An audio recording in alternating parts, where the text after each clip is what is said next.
When I was doing my foundation course at North Warwickshire College of Art and Design in Nuneaton, I remember thinking about how I was to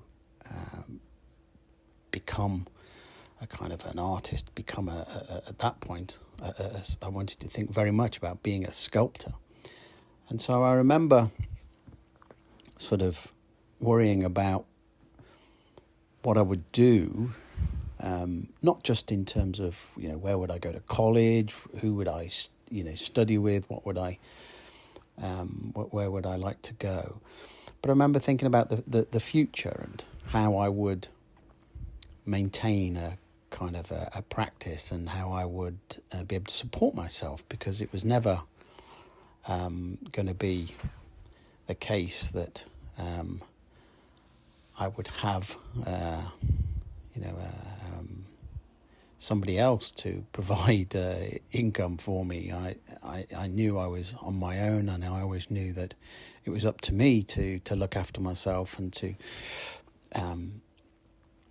provide. So I was kind of thinking, well, how could I maintain this practice, this identity as an artist, as a sculptor, whilst also generating income to live. And I've been reading at the time, I was heavily kind of influenced, I suppose, or really interested in at that point, by the American abstract expressionist sort of sculptor, David Smith. And I remember sort of looking at his work and thinking about his life and looking at the sort of the many sort of writings, texts, books that he'd written. And I came across a section where he talked about identity, where he talked about, and I'm paraphrasing, this idea that, he may have been working as a welder, or he may have sort of been working in factories, but he wasn't, he didn't see his identity as a factory worker who then went and made art. He was very clear about the importance of how he saw himself and how others should see him in terms of being an artist who would also work in a factory, an artist who would maybe teach, or an artist who might work in a coffee shop. And so it kind of struck me that was early on how things were going to have to be. I don't think I ever thought, even in my wildest sort of dreams or moments of naivety, did I think that making art would sustain me financially, and that I'd be able to sort of go to college, become famous, and then everything would be fine, and I would just be able to sort of live off that. I think, growing up in the Midlands, in a kind of a working class environment, you didn't really understand that that was possible, or it wasn't. I didn't know anybody that, other than, famous people that you read about. It didn't strike me that this was a norm, that you could make money and that you could live off, etc. So I always kind of thought that there would be this kind of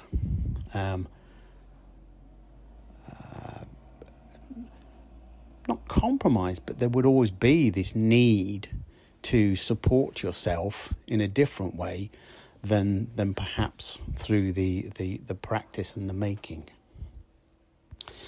It was only towards the end of my degree in Nottingham at Trent that I realised that actually I could use my practice to also generate. And so I was very fortunate to sort of get a commission to for about 6 months as an artist in industry, working for quite a well-established and sort of reasonably famous casting company called Butterley Foundry, which was kind of a large company that had long history of producing quite sort of significant industrial parts, quite sort of large scale sort of castings of things like coal mining pit wheels, engine blocks for large ships. I know they did sort of quite a lot of sort of military sort of casting military engine blocks for frigates and things like this. So I know that so it was a kind of a competition that I entered, and saw that the potential to collaborate with this company, and what they wanted was for somebody to design and to make a piece that sat outside their headquarters, in the grounds of their foundry. They wanted to redesign the entranceway, and they've got this really landscaped kind of space, a little bit of a garden area as you approach the main sort of office buildings. And what they wanted was a piece of sculpture that could sit outside the headquarters, but also could sort of show, if I remember correctly, a new casting process that they had been developing, that they'd brought across, I think it was from Germany. And they wanted to show that, as well as these kind of large industrial things, that they could make more one-off, more bespoke, more kind of fine, detailed or intricate or whatever. That they could also have that as part of their array of possible things that they could be commissioned to do. And so they wanted somebody to design twofold, this piece that could sit outside but also could act as a kind of a look, we can, we don't just make these big industrial things, we can also make these kind of things too. So I remember entering, and it was a really traumatic experience in some respects, because the day before I'd made the maquette, I took it home, and I was working on it. I'd been working on it in the studio, and it was a polystyrene maquette piece, and I took it home so that I could treat the surface, and I'd left it in my room, and my then girlfriend somehow managed to knock it off the table and break it. And so the night before it was to be taken to the company, it was broken. So it's quite traumatic, sort of having to try and repair it, and sort of try to sort of make as best I could. But anyway, it went, and surprisingly, I was selected as the person that who they wanted to make the piece. And I managed to sort of convince them that what would be of interest to me would be not just to go in and make it and then leave, but to sort of turn the act, the process, into a bit of a residency, so that I could sort of work alongside the different sort of parts, different people who worked in the different parts of the process of making this, and they really liked that. They thought that was a really nice thing. So I basically spent 6 months working in this foundry, based in the pattern shop, but also in the main sort of casting floor, and also working with some of the managers and some of the the people that ran the the company, and it was a really interesting process. Lots of really fascinating conversations with the different people. It was quite, I was quite young. I think I was 21 or 20, something like that, and to be thrown into this environment with these sort of Derbyshire sort of men. It was all men in the pattern shop and on the shop floor, all sort of men that had worked there for many, many years, who looked at you sort of through the through the corner of their eyes, as if to say, what the hell is he doing here? What's this about? And I remember it was kind of an uneasy first week, as I was kind of given a little space and a big chunk of polystyrene, and and I'd got no tools, and I'd got no nothing. I just turned up, a bit naive. I just turned up with nothing. I didn't take any materials. I didn't take any equipment. I'd just got this maquette that they'd sort of taken, and I just remember sitting there thinking, oh, bloody hell, what am I going to do? I've got to now make this full-scale piece that they would then be using as the pattern to sort of put into the sand jacket to cast the mould from. I didn't really understand the process. I didn't really have a clear idea of how I was going to, scale up the maquette into the finished. I had a vague idea of what I'd do and how I'd do it. But you can imagine that, this is a precision engineering company who had been doing these things for, decades. And so it all looked a little bit sort of doomed when I arrived for the first week. But I kind of started talking, sort of, people would treat you with a little bit of suspicion at first, and then they'd come across and, what are you doing, how are you doing it? And then you kind of ask, and they'd share, and it became a really sort of, it was the dialogue, the conversation that sort of moved the process and moved the making forward. And the guy who was in charge of the pattern shop, I can't remember his name. I can see him really clearly. Glasses and sort of a bit of a sort of a mullet haircut. I remember sort of,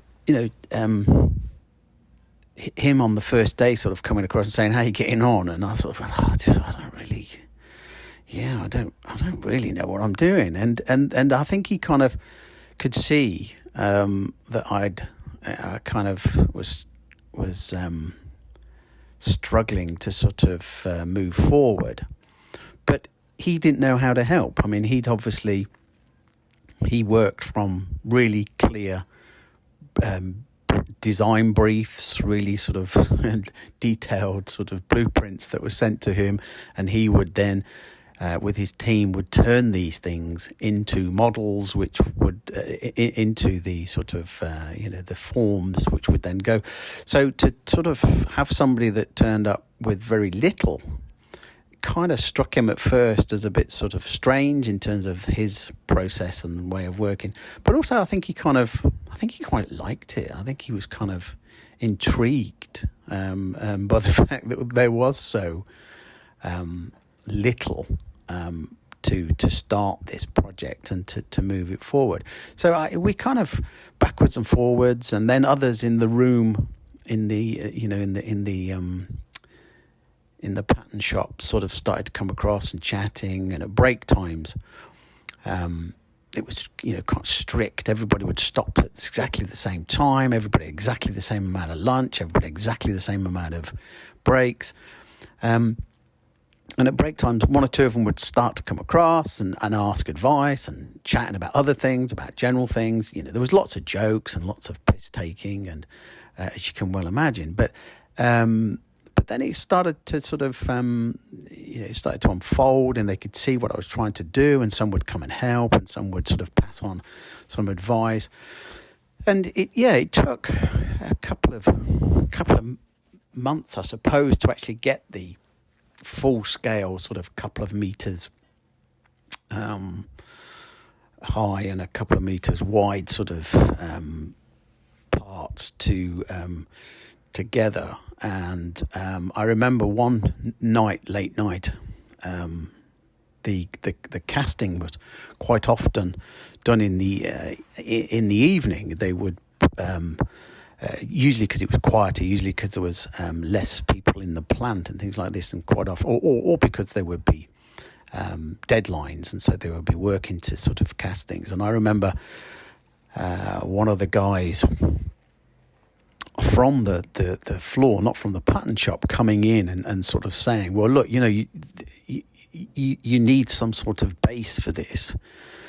And it needs to, we need to think about how the molten lather is going to flow through and out. And so, literally within about, literally about a couple of hours, they'd taken my piece and they'd produced a really effective sort of stand at a nice angle, jaunty angle that acted as a sort of a functional sort of just base, but B could allow the molten sort of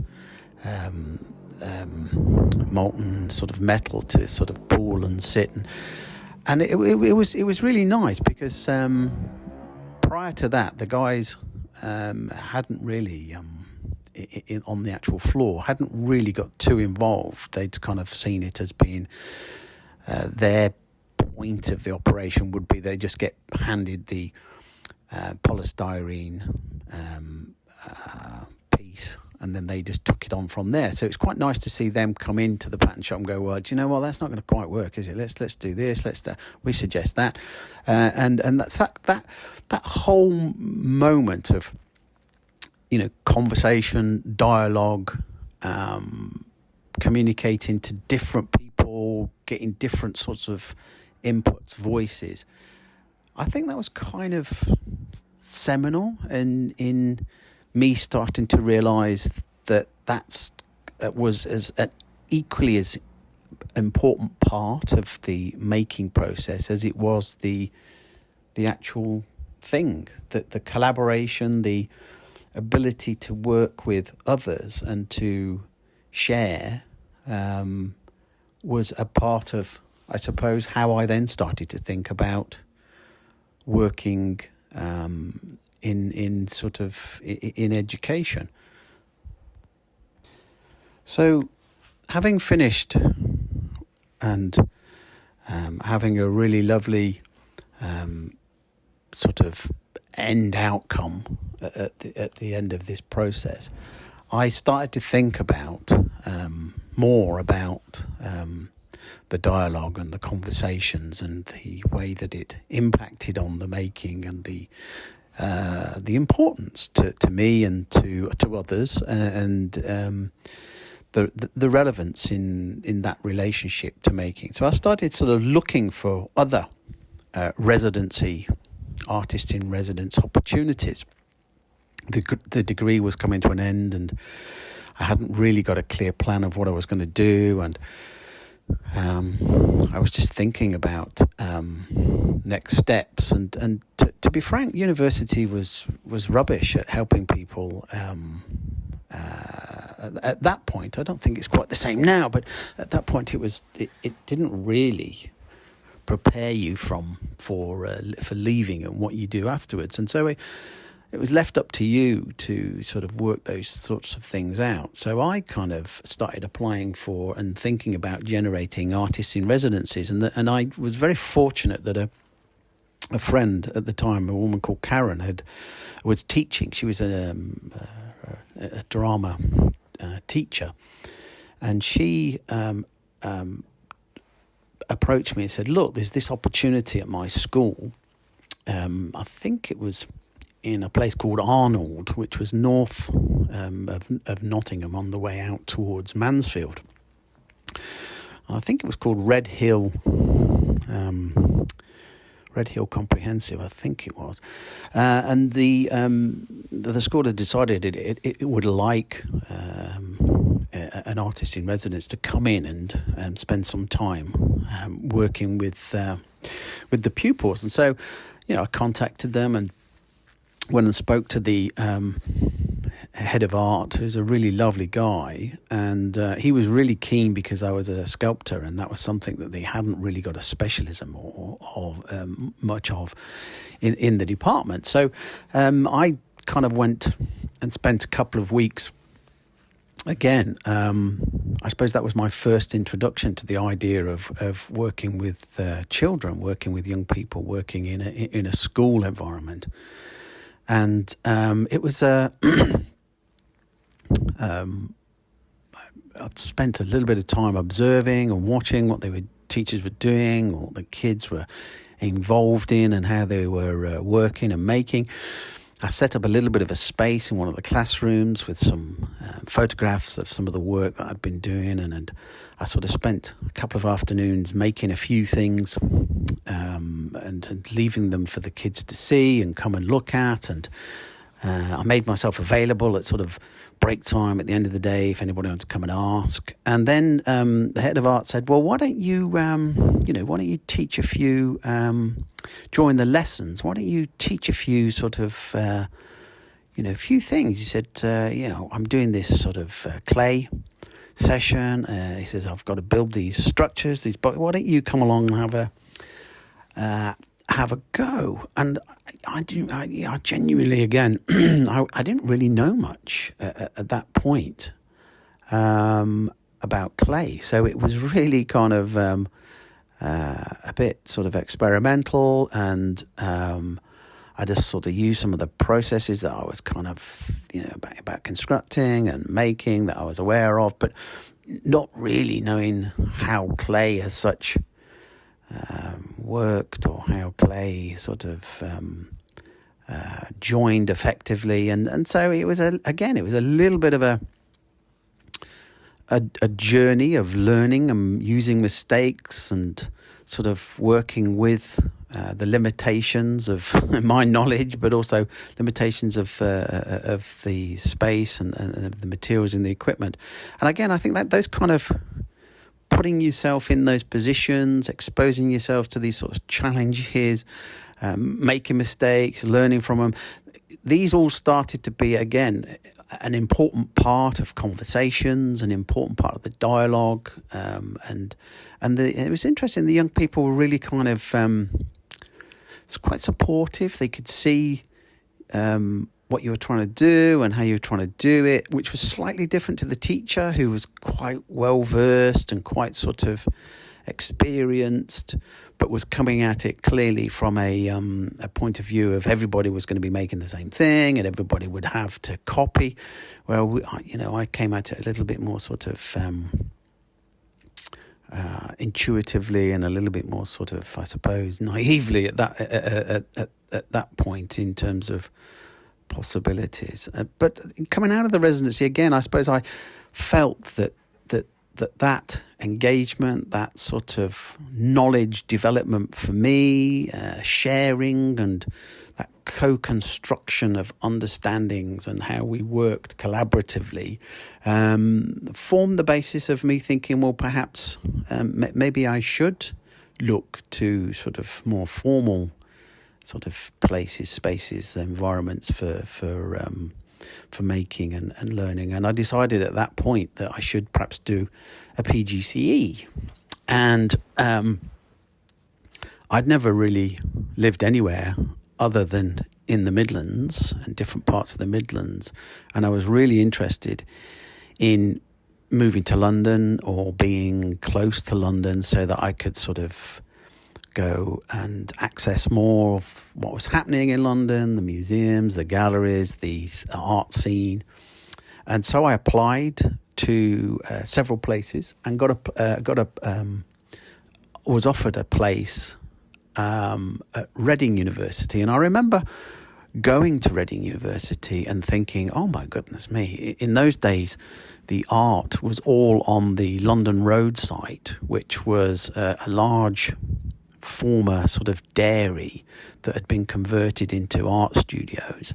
And the campus was sort of a series of almost like Oxford sort of cloisters and big open green areas. It just looked, it was like nothing I'd ever seen in terms of, university education. I'd come from a red brick modern polytechnic, and to go to a Russell Group sort of university that was, it